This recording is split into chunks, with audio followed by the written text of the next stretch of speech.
everybody. Cheers. Graham and Alex coming back at you with some more Smarty Pints. Smarty Pints. So this is going to be video number 3 of our review of the Catalyst. And in this video we're going to go over secondary fermentation, transferring. Yeah, exactly. We just dry hopped, so we're going to go through the whole secondary, we're going to go through cold crash, and we're going to go through kegging. Yeah. What it looks like when you guys change this out after it's done. And exactly. If you missed episode 1 and 2, you can find that at our homepage or down in the description. And if you made it through all of them and you're watching this, thank you for watching so far. And bear with us. After this, we're going to do our final video. The judgment video. Yeah, the verdict. So come on back. Cheers. Welcome back. It is day 2 of the dry hopping. So let's go check it out, see how it's doing. This is the top of the catalyst. See, we have a nice little green ring around it. It means a good amount of those dry hops percolated up through it. I made it to the surface. And see, got some little particles in there. So they are in suspension. But this down here worries me a little bit. It's like they're degassing in there. It's like there's little pockets of CO2 in that yeast slurry. And you can tell there's still a lot of hot material in there, so it's a learning experience as with anything. So next time I think I would try to make sure all the yeast is dropped out of there before attaching the second ball with the dry hops. Or, you know, just open it and then put the dry hops through there. Let's see if we can see anything over here. That mother-father gasket right there. It's still not where it's supposed to be. But you can see there's a lot of sediment down there too. And you can kind of see that there's a ring of something up here. Looks like that right there is the original Kreuzen. And then this gap here is the displacement of the volume that's now in that collection ball. So, you know, we lost a decent amount there. What is this? That's 4 gallons, 4.5, 5 gallons, so almost a half gallon of volume. That's crazy.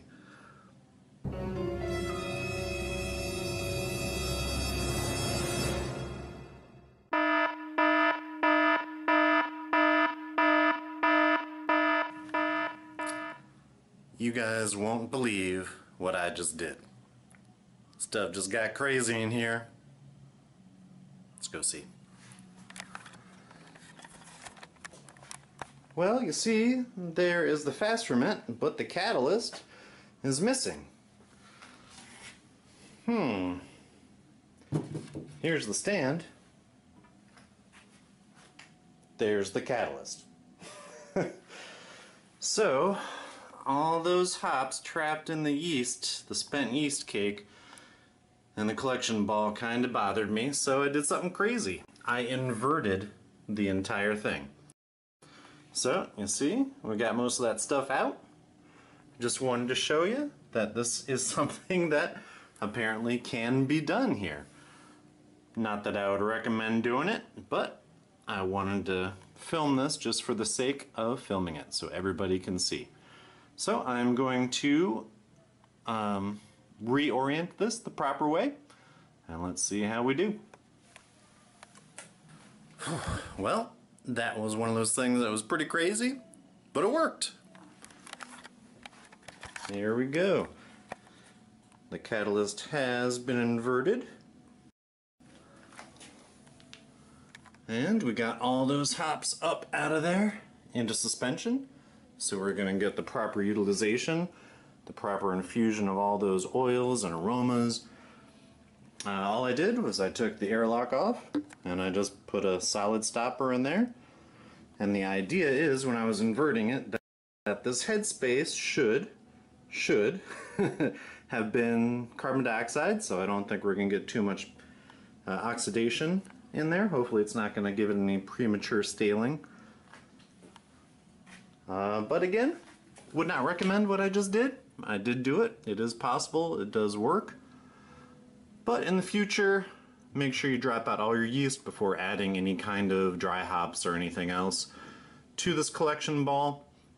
I would just put them up through the top, or make sure you drain all of the yeast in there so nothing in there gets plugged and covered up and impeded from doing what it's supposed to do. Alright, let's check back in a couple days, see how it's doing. Okay, as you guys can see, we are cold crashing. You can even see a little delineation where all the particulates are settling down, and then all those dry hops are right down in here. You can see there's some still in the cone, so I'm curious to see how much of that is going to come through when we start siphoning. But let's drop that out and see what we get.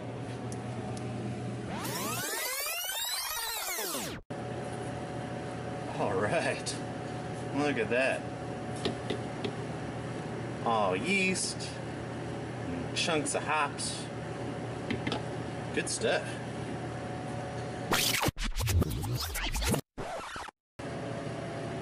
Alright, now this is one thing that kind of concerns me. We'll see if those concerns are founded or not, but this is the siphon tubing that they want for us, they want us to attach there for transferring. I'm just a little concerned that the inner diameter is so small that stuff might get clogged up in there. So let's go and find out.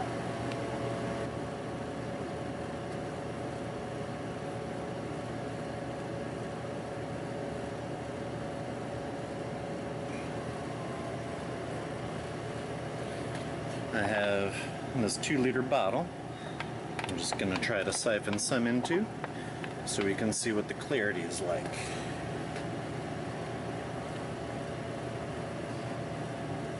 Alright, let's give her a shot. Just going to open it up slowly at first.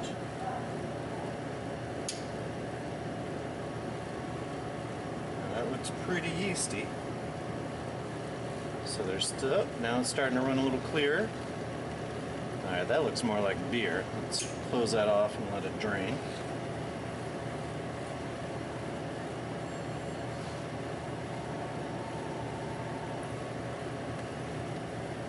Open it up again, see if I can flush some of that through there.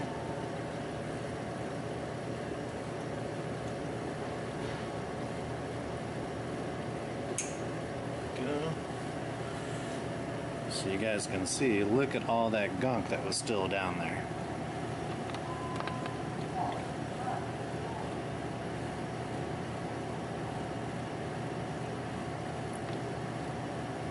I think I'm going to have to actually open this a little bit just to crack it and release that, that vacuum there so we can drain out. Yep.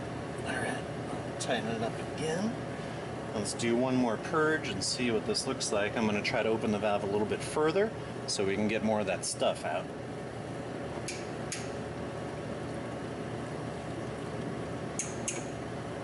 Oh yeah, look at all that funky stuff in there. So yeah, you can see all this gunk that just blew out there when I cracked open the butterfly valve a little further. And here, let me give you a better picture.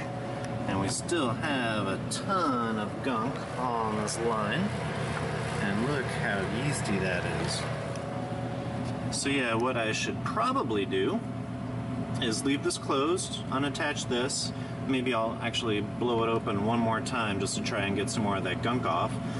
And then I should, unfortunately I don't have one, put on a smaller jar just to catch any more of that stuff as it settles out while we continue to do our cold crash.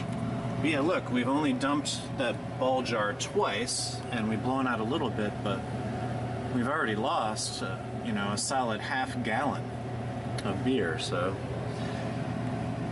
that's not fun. And it's fun when you drink that much, not when you lose that much.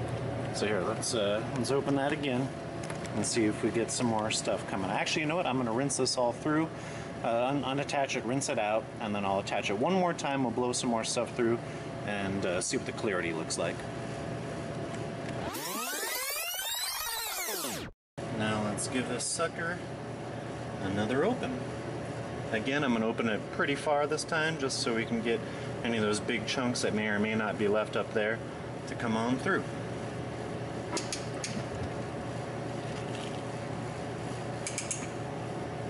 Oh yeah, look at all that stuff swirling. Here, let's get you up there. Yeah, just blew a bunch of stuff.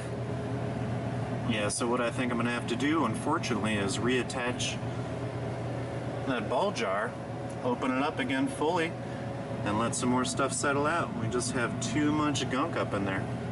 So, I think that's what I'm gonna do. And now, I'm gonna open her up.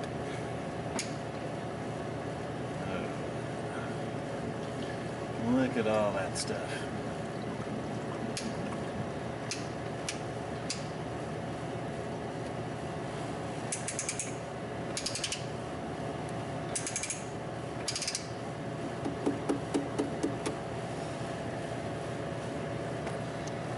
Okay, I still have a bunch of gunk in the cone, but what I'm hoping is that it didn't flow all the way down because we had so much stuff in there before, it was impeding its flow.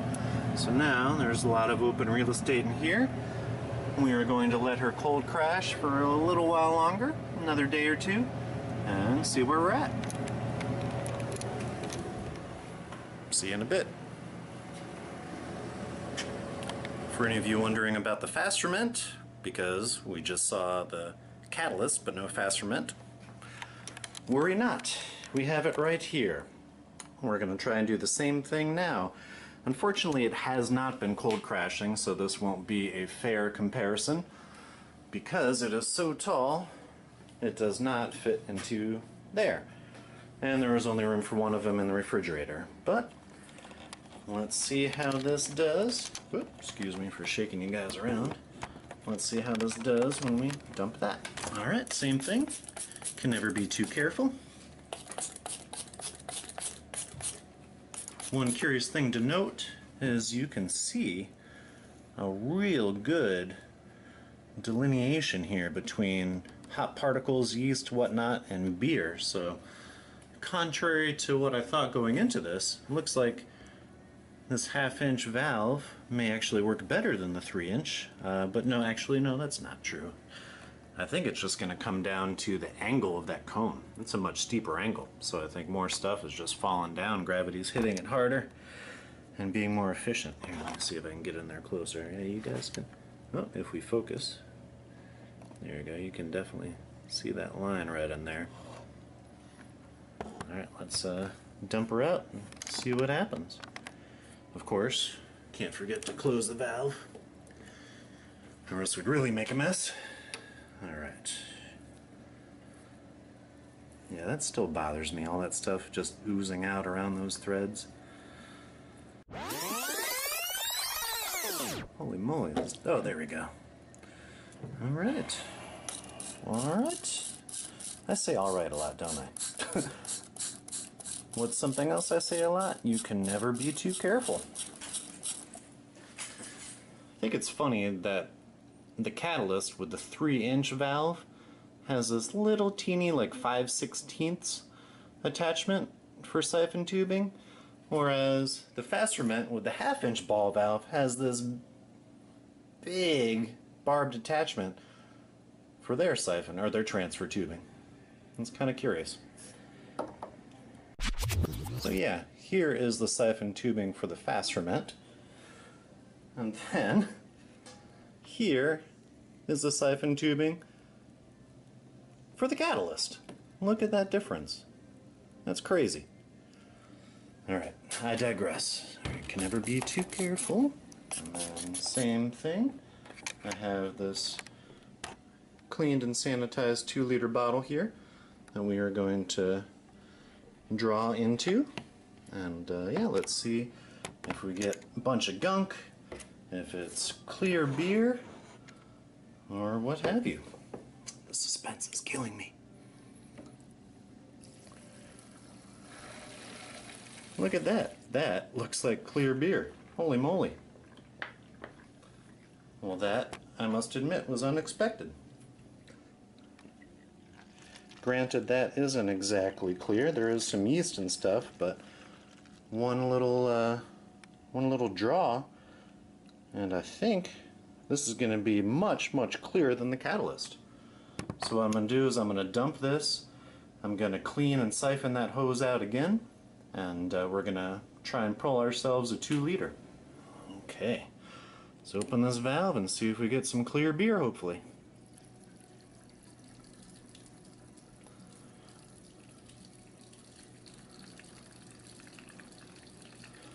That looks like beer, ladies and gents. It's not exactly clear beer because we weren't able to cold crash this guy, but it's definitely not yeast soup like from the catalyst.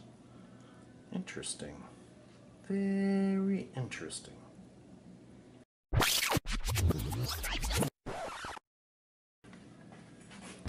And there we go.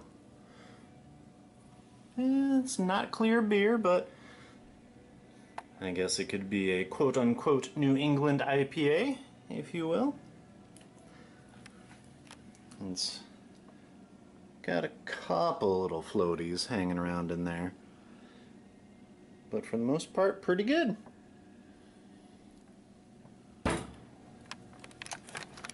So, after I let that 2 liter settle for a little bit, as you guys can see, there is quite a bit of sediment down there.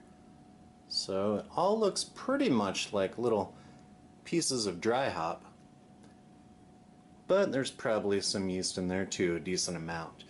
What I'm probably leaning towards as a reason for that is, well, one, we weren't able to cold crash it, but also I think that a lot of it's getting trapped right along the ridge of where this gasket settled.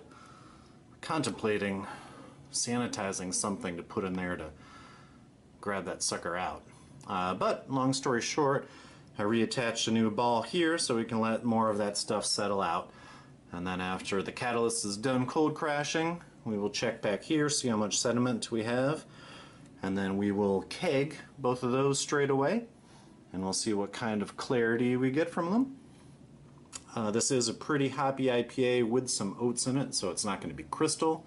It's going to be a little cloudy, but we're not aiming for like a New England IPA or anything like that. And so you can see we're already down a solid gallon in here. That's one thing that I do like about the catalyst opposed to this, is that the FastFerment, you only have that one proprietary size of little yeast collection, trub collection ball. Whereas with the catalyst, you can put any size ball jar on there that you can find. You know, it's just that standard diameter.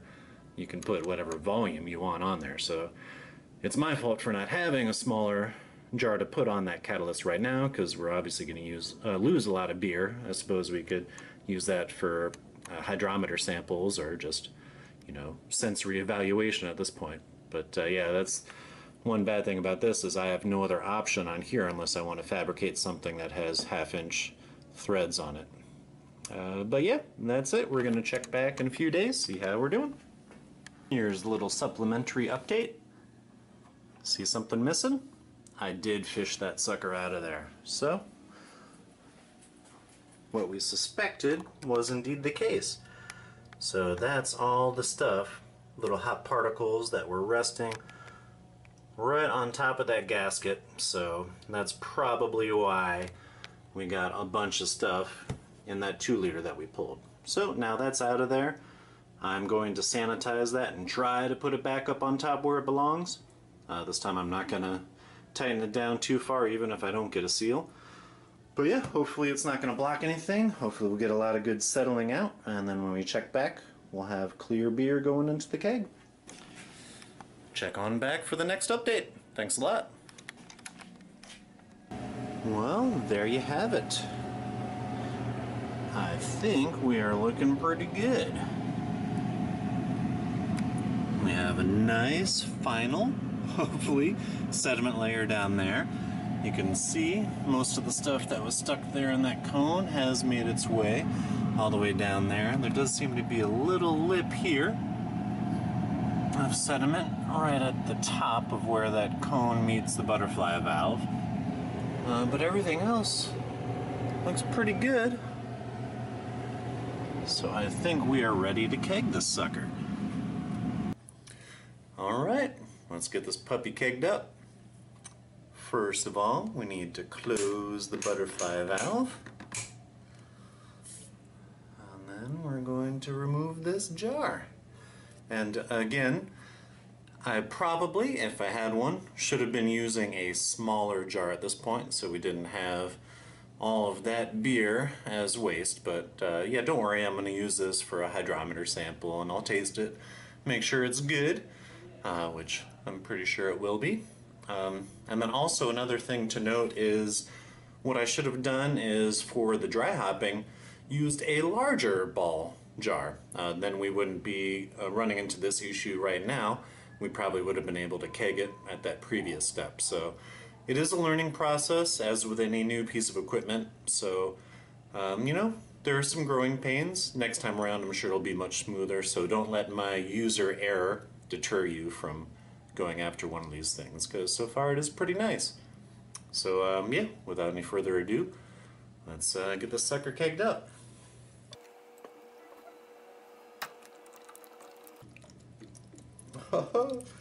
Oh, that beer.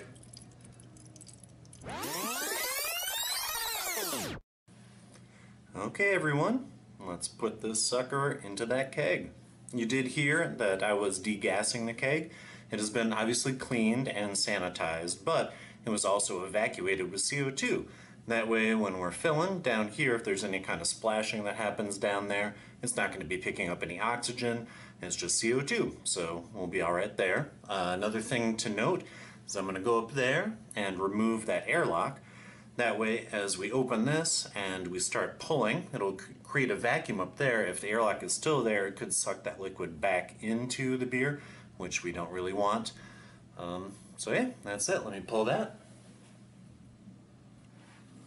Here we go. And yeah, let's start filling, see what kind of clarity we have.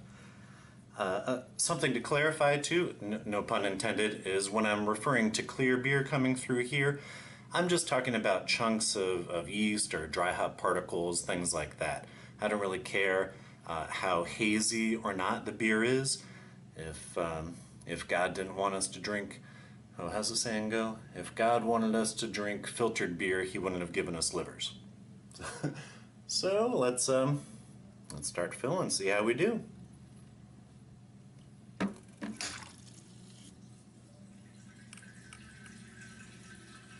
That's some nice looking beer. I don't see any kind of particles coming down through here. I'm going to open her up even a little further.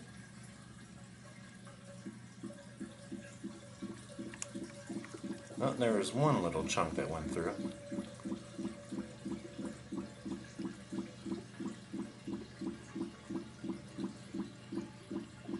But all in all, that's looking pretty good.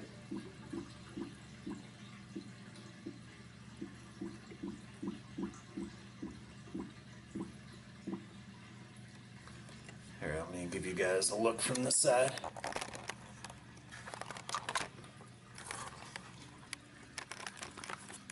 So, that stuff that was resting here on the cone was just a little bit of yeast. And so you see some of it got blown up as we started our siphon, but yeah, look at that. That looks pretty good. That looks super clear. I'm kind of curious as we get all the way down here and get the last little bit of beer in here.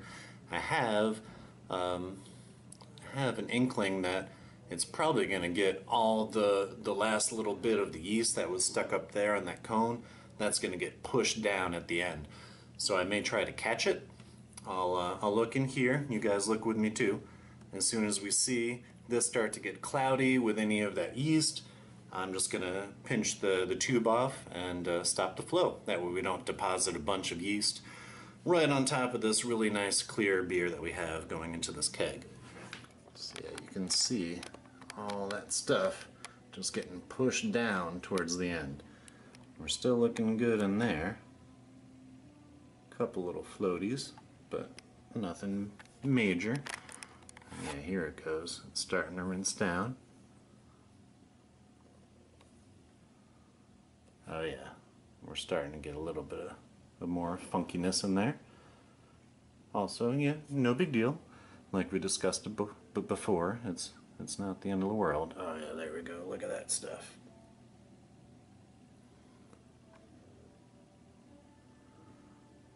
Yeah, so as soon as it gets down to that valve, I'm probably just going to shut it.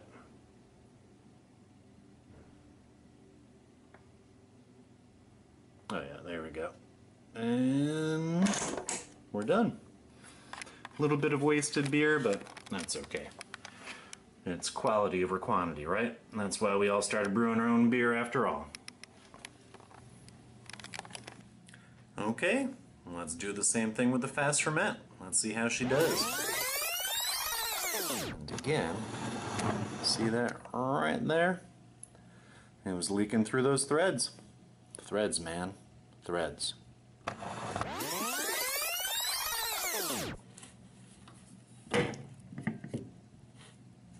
There we go. Let's give her a go.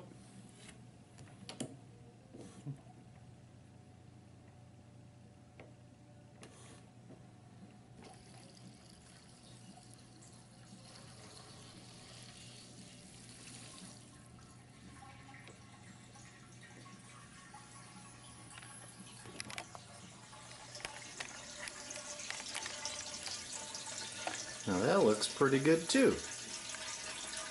Relatively clear. I don't know if you guys noticed when it first started there was a little bit of haze in there. A little bit of yeast going through. But yeah, we're looking pretty good. And she is filling fast. Holy moly. It's that large inner diameter there.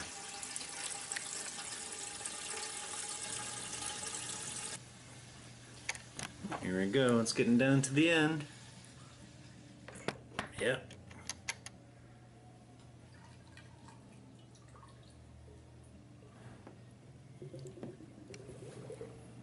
And there you have it. For not being cold crashed, I think that beer coming out of the FastFerment was pretty good. It was almost as clear as the stuff coming out of the catalyst.